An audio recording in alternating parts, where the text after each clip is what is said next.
Shalom Bapak Ibu yang dikasihi Tuhan Yesus. Malam hari ini kita akan membahas tentang suatu tema, yaitu harta rohani dalam bejana tanah liat. Ya, kita akan lihat di dalam 2 Korintus 4 ayat yang ke-7. Tetapi harta ini kami punyai dalam bejana tanah liat, ya. Ini ditulis oleh seorang Rasul Paulus, ya. Bagaimana dia mengalami perubahan paradigma, perubahan pola pikir, perubahan cara memandang setelah dia mengenal Tuhan Yesus, ya. Banyak orang, Bapak Ibu, berpikir bahwa harta itu apa, ya? Harta itu adalah uang, ya. Harta itu adalah rumah mewah. Harta itu adalah mobil yang banyak. Harta itu adalah tabungan saya di bank yang banyak. Harta itu adalah titel saya yang banyak. Ya. Profesor, doktor dan segala macam. Dan lain sebagainya. Saya bilang itu bukan harta, ya itu memang harta. Tetapi itu harta yang di urutan yang bawah, saya mau bilang. Saya mau malam hari ini merubah paradigma kita. Apa sih harta menurut firman Tuhan, ya? Di Alkitab dikatakan bahwa ada satu hukum yang terutama dan yang pertama, ya. Kasihilah Tuhan Allahmu dengan segenap hatimu dan kasihilah sesamamu manusia seperti dirimu sendiri. Saya mau menjadikan malam hari ini dua harta, ya, yang berharga, yang penting, yang perlu kita pelajari, ya. Yang pertama adalah Tuhan, Bapak Ibu. Tentu harta kita yang paling penting, yang paling utama dalam hidup kita adalah siapa? Tuhan. Siapa itu? Tuhan Yesus Kristus, Bapak Ibu. Itu adalah harta kita yang sangat berharga. Jangan sampai kita kehilangan harta yang satu ini. Jangan sampai kita kehilangan Tuhan Yesus demi uang. Jangan sampai kita kehilangan Tuhan Yesus demi jodoh. Jangan sampai kita kehilangan Tuhan Yesus demi jabatan. Demi sembako. Bahkan orang kehilangan Tuhan Yesus demi apa? Sesuap nasi. Jangan tukarkan imanmu, hartamu yang pertama ini dengan apapun juga. Firman Tuhan berkata seperti ini. Buat apa kamu memiliki seluruh dunia ini, tetapi jiwamu binasa? Buat apa kita punya uang triliunan? Buat apa kita punya mobil banyak, rumah banyak, tetapi jiwa kita binasa? Itu saya mau bilang itu sangat bodoh. Engkau menukarkan yang sementara, engkau menukarkan yang kekal demi yang sementara. Harta di dunia ini sementara kan? Tidak ada yang kita bawa mati kan? Betul kan? Uangmu bisa kamu bawa mati. Mobilmu bisa dibawa mati. Titelmu bisa dibawa mati. Kecantikanmu, kegantenganmu, kepopuleranmu bisa dibawa mati. Tidak ada. Yang bisa dibawa ke dalam kekekalan adalah iman kita, Tuhan kita. Jangan sampai Bapak Ibu kita berlomba-lomba cari harta duniawi ini sehingga kita kehilangan harta kita yang sebenarnya, yaitu Tuhan. Jangan tinggalkan ibadah hanya demi uang. Jangan tinggalkan persekutuan dengan Tuhan hanya demi perkara-perkara yang duniawi. Itu harta yang pertama, ya. Yang sangat penting sekali. Jangan sampai kita kehilangan harta tersebut. Karena kita akan menyesal selama-lamanya. Harta yang kedua, Bapak Ibu, yang sangat penting adalah apa tadi? manusia. Ya. Makanya Paulus berkata, harta yang kami punyai adalah ada di dalam bejana tanah liat. Bejana tanah liat itu apa? Manusia, Bapak Ibu. Sesama manusia. Istrimu, suamimu, anakmu, keluarga besarmu, tetanggamu, dan tentu tidak lupa diri kita sendiri.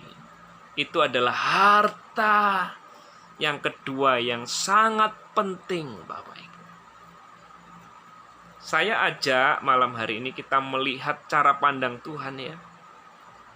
Bagaimana Tuhan memandang manusia itu adalah harta kesayangannya Dia yang sangat-sangat berharga di matanya.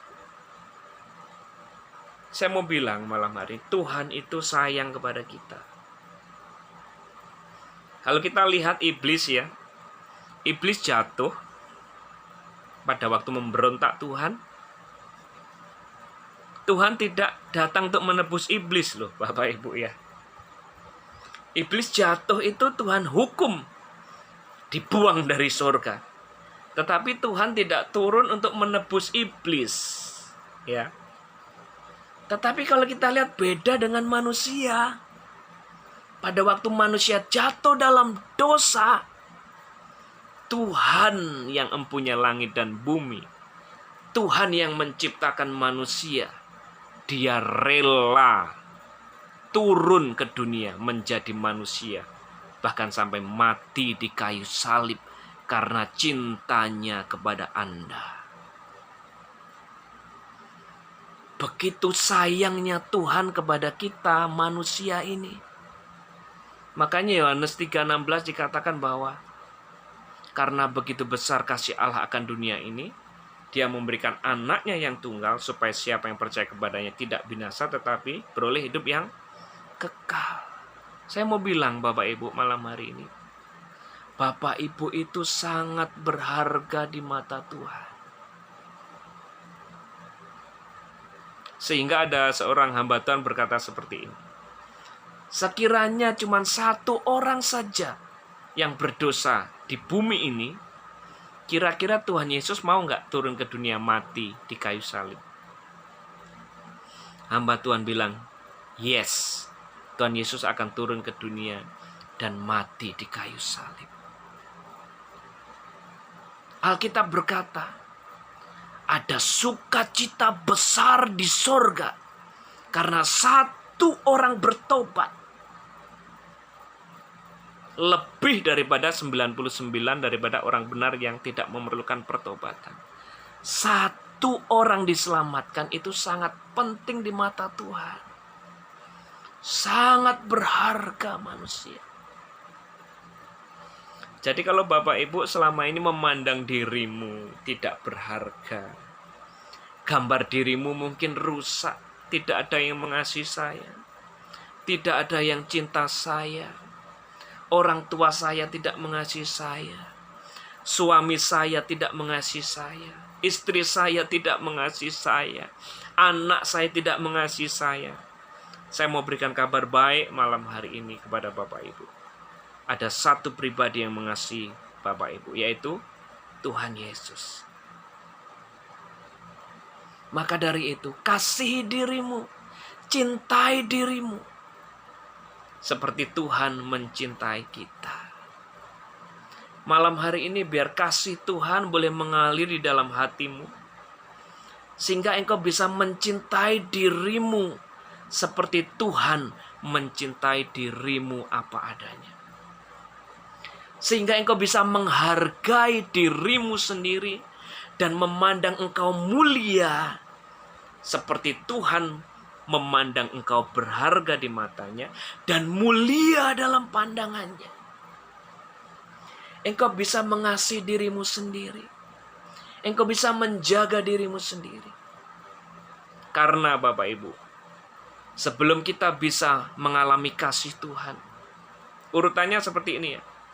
Kita mengalami kasih Tuhan dalam hati kita.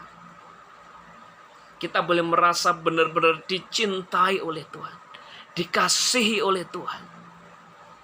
Ketika kita merasakan kasih Tuhan dalam hidup kita, maka kita merasa berharga di mata Tuhan. Dan kita juga mencintai diri kita, mengasihi diri kita. Karena kita dikasihi. Pada waktu kita sudah mengalami kasih Tuhan, kita mengasihi diri kita. Akhirnya, action selanjutnya adalah kita mengasihi orang lain. Kita akan menganggap orang lain itu harta yang berharga di mata Tuhan dan di mata kita. Kita akan memandang suami kita, istri kita, anak kita sebagai harta yang berharga, yang harus kita jaga, yang harus kita cintai, yang harus kita sayangi, Bapak Ibu.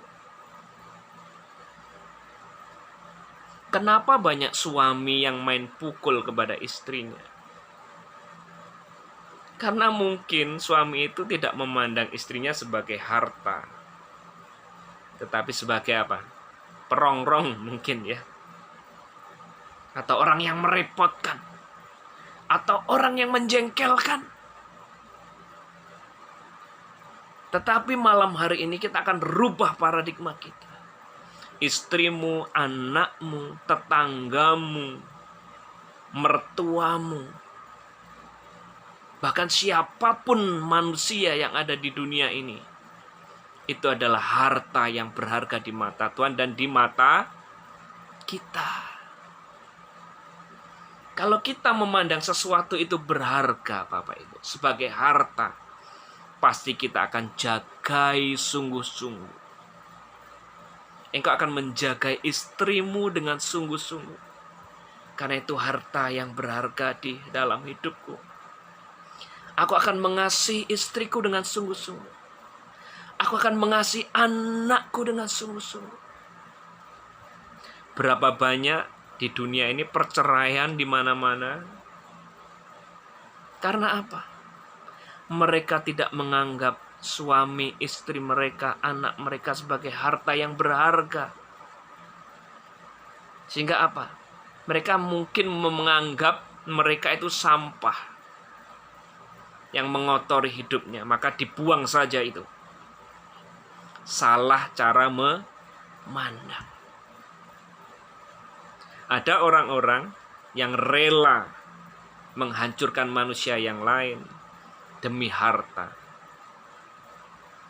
Karena bagi mereka harta uang itu lebih penting daripada manusia. Lebih penting dari saudara mungkin. Lebih penting dari tetangga mungkin. Bapak Ibu yang dikasihi Tuhan. Mari malam hari ini kita pandang manusia sesama kita sebagai harta bejana tanah liat. Yang harus kita kasihi. Harus kita cintai, harus kita sayangi. Pada waktu kita merubah pola pikir ini, Bapak Ibu akan berubah cara pola pikirnya pada waktu kita melihat sesama manusia. Pada waktu kita melihat anak kita, pada waktu kita melihat istri kita, pada waktu kita melihat suami kita, pada waktu kita melihat tetangga kita, oh, mereka adalah harta yang berharga di mata Tuhan dan di mata saya. Saya mau mengasihi, saya mau menghormati, saya mau mencintai mereka seperti Tuhan mencintai mereka. Firman Tuhan berkata bahwa Allah itu kasih. Dia itu kasih. Kasihnya itu kepada siapa? Kepada manusia, Bapak Ibu. Kepada kita anak-anaknya. Berapa banyak saat ini manusia saling iri, saling dengki, saling mencurigai, saling membunuh. Itu karena mereka melihat manusia itu bukan sebagai hartanya, tetapi sebagai musuhnya, sebagai saingannya. Akhirnya mereka tidak memandang tetangga mereka adalah harta yang berharga buat mereka. Tentu ini bukan berarti kita memanfaatkan manusia ya, bukan itu maksud saya. Memanfaatkan orang lain, bukan itu maksud saya. Tetapi kita mau memandang manusia seperti cara Tuhan memandang mereka. Bahkan Bapak Ibu, meskipun Bapak Ibu bertemu dengan orang-orang yang jahat mungkin, orang-orang yang mungkin dianggap dunia ini sampah, dianggap dunia ini tidak layak untuk menerima kasih. Bahkan Tuhan Yesus sendiri pun, dia adalah sahabat orang berdosa. Dia adalah sahabat pemungut cukai. Karena apa? Tuhan sayang mereka. Kalau Tuhan sayang semua orang, yang jahat dan yang baik. Firman Tuhan berkata bahwa Tuhan itu sayang kepada semua orang. Jahat baik, semua dikasih matahari yang sama, hujan yang sama. Kita juga harus mempunyai hati yang sama dengan Tuhan. Kita harus mengasihi semua orang seperti Tuhan mengasihi mereka. Kasih agape, kasih yang tanpa syarat. Kasih yang walaupun aku tetap mengasihi suamiku meskipun suamiku mungkin kasar. Aku tetap mengasihi istriku meskipun istriku mungkin males misalnya. Aku tetap mengasihi anakku meskipun anakku mungkin kurang ajar misalnya. Aku tetap mengasihi tetanggaku meskipun tetanggaku mungkin kurang ajar sama saya. Bapak Ibu dikasihi Tuhan. Inilah dua harta yang sangat penting saya mau bilang. Yang pertama adalah Tuhan. Yang kedua adalah harta di dalam bejana tanah liat. Siapa itu? Itulah manusia. Diri kita sendiri, keluarga kita itu adalah harta kita. Kasihi, cintai keluargamu. Cintai istrimu. Jangan sakiti hatinya. Amin. Cintai suamimu. Cintai anakmu. Cintai keluarga besarmu. Cintailah tetanggamu. Cintailah teman-teman. Semua. Jadikan mereka itu harta yang berharga di matamu. Karena mereka juga berharga di mata Tuhan, Bapak Ibu. Jadi malam hari ini sedikit pesan penting buat kita semua. Apa itu harta rohani dalam bencana tanah liat? Itu adalah manusia, Bapak Ibu. Mari perlakukan sesama manusia seperti kita mengasihi diri kita sendiri. Mari kita mengasihi sesama manusia. Bahkan di Alkitab ditulis, aku memberikan perintah baru kepadamu. Kasihilah sesama manusia seperti Yesus mengasihi kita. Yesus mengasihi kita itu bagaimana? Dia rela berkorban. Bahkan rela mati ya buat manusia. Maukah kita rela berkorban buat sesama kita? Maukah kita rela berkorban buat suami kita, istri kita, anak kita, tetangga kita? Korban di sini bukan hanya uang, bukan hanya waktu, mungkin korban perasaan juga, ya. Jadi kita tetap mengasihi, mengampuni, meskipun mungkin kita disakiti, ya toh. Kasih itu berkorban, Bapak Ibu. Meskipun kita disakiti oleh suami, istri, anak mungkin, tapi kita tetap mengasihi. Itu namanya korban juga, ya. Korban perasaan, tidak apa-apa. Kalau kita tetap mengasihi, firman Tuhan berkata bahwa kasih itu tidak pernah gagal. Kita akan melihat keluarga-keluarga dipulihkan oleh Tuhan. Saya berdoa dalam nama Yesus, seperti firman Tuhan berkata bahwa di akhir zaman Tuhan akan mengutus Nabi Elia untuk membuat hati bapak kembali kepada anak, hati anak kembali kepada bapak.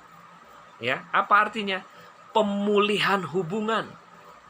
Saya berdoa dalam nama Yesus ada pemulihan hubungan malam hari ini antara suami dan istri, antara kita dengan tetangga kita, dengan keluarga besar kita, dengan anak-anak kita.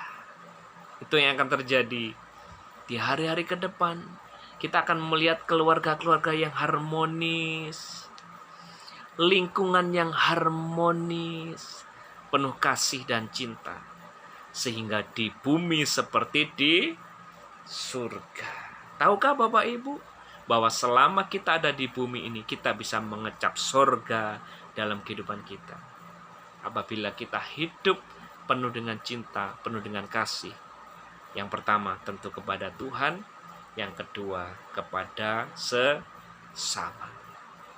Mari malam hari ini kita rubah pola pikir kita, paradigma kita yang selama ini hanya berpikir harta itu melulu cuma soal uang, harta benda, jabatan, dan lain sebagainya. Tetapi dua hal yang penting yang saya mau bagikan, yaitu harta kita yang pertama adalah Tuhan, yang kedua adalah manusia. Siapa itu? Tentu orang terdekat kita dulu, keluarga kita dulu. Jadikan itu harta kesayanganmu. Wow, anakku jadi harta kesayanganku, istriku jadi harta kesayanganku, mertuaku jadi harta kesayanganku. Bapak Ibu akan melihat keluarga yang harmonis, penuh cinta, penuh kasih. Sehingga keluargamu adalah sorgamu. Ya, ada slogan begitu ya. Keluargaku adalah sorgaku. Bisa? Bisa, Bapak Ibu. Kita akan melihat kalau ini dilakukan, Bapak Ibu, angka-angka perceraian akan turun drastis. Karena setiap orang memandang orang lain berharga. Setiap orang memandang, mengutamakan orang lain lebih daripada dirinya sendiri. Ini prinsip Alkitab, Bapak. Tidak mau menang sendiri. Setiap orang memandang orang lain lebih berharga dari dirinya. Setiap orang lain mengutamakan orang lain. Bayangkan itu. Kalau istri mengutamakan suami, suami mengutamakan istri. Wow, indah sekali, Bapak Ibu dikasih Tuhan. Ini sedikit pesan singkat dari saya tentang harta rohani dalam bencana tanah liat. Apa itu? Itulah manusia. Jadikan manusia menjadi harta di dalam kehidupanmu yang harus kita kasihi, kita cintai seperti Tuhan memandang manusia. Ya, mari kita mempunyai hati Tuhan. Bagaimana Tuhan memandang manusia, itu sangat berharga, sangat mulia di matanya. Demikianlah kita malam hari ini, kita memandang manusia itu berharga dan mulia di mata kita. Jadi kita tidak akan melihat lagi kejelekan orang lain, keburukan orang lain, berantem dengan orang lain, Bapak Ibu. Kita akan mengasihi dan menghargai mereka, karena mereka adalah harta yang sangat berharga di mata Tuhan dan di mata kita. Puji Tuhan, haleluya, amin.